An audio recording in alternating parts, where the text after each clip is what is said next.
সকালবেলা রোরো আর ডোডো রাস্তা দিয়ে হেঁটে যাচ্ছিল। তারা রাস্তার পাশে একজন জাদুঘর মহিলা দেখতে পায়। রোরো আর ডোডো জাদুঘর মহিলা কাছে যায়। রোরো বলল, এটা কিসের কলস?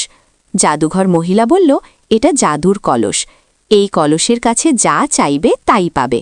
তারপর রোরো আর ডোডো বলল, আমাদের এই কলসটি দিয়ে দেন। জাদুঘর মহিলা বলল, ঠিক আছে, এই জাদুর কলস নিয়ে যা। রোরো আর ডোডো এই কলস নিয়ে তাদের বাসায় চলে আসে। রোরো আর ডোডো এই জাদুর কলস থেকে টাকা চাইল। সাথে সাথে অনেকগুলো টাকা বের হলো। তারা দুজন চমকে উঠল। তারপর তারা দুজন ঘুমাচ্ছে। হঠাৎ একটি দুষ্ট শিয়াল তাদের ঘরের ভেতরে ঢুকে পড়ে।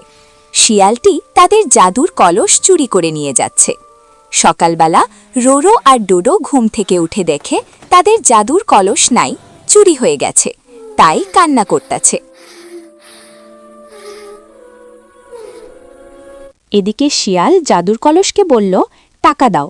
সাথে সাথে অনেকগুলো টাকা বের হলো। শিয়াল আবার জাদুর কলসকে বলল, আমাকে একটি গাড়ি দাও। সাথে সাথে একটি গাড়ি বের হলো। শিয়ালটি আনন্দে গাড়ি চালাচ্ছে।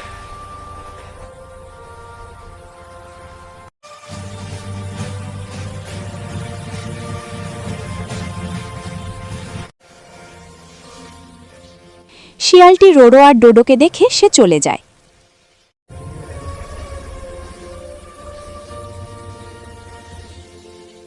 রোরো ডোডোকে বলল, শিয়াল এত টাকা পেল কোথায়?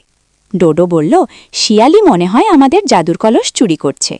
তারপর রোরো বলল, আজকে রাতে শিয়ালের বাসায় যাব, গিয়ে দেখব আমাদের জাদুর কলস শিয়াল চুরি করছে কিনা। রাতে শিয়াল ঘুমাচ্ছিল। রোরো আর ডোডো শিয়ালের বাসায় গিয়ে দেখে তাদের জাদুর কলস শিয়াল চুরি করছে।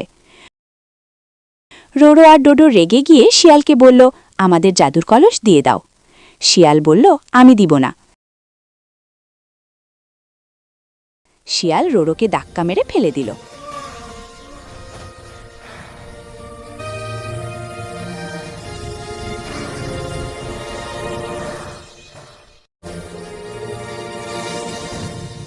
রোরো আবারও রেগে গিয়ে শিয়ালকে মেরে তাদের জাদুর কলস নিয়ে তারা দুজন চলে যাচ্ছে। বন্ধুরা, ভিডিওটি আপনাদের কাছে ভালো লাগলে লাইক, কমেন্ট, সাবস্ক্রাইব করতে ভুলবেন না।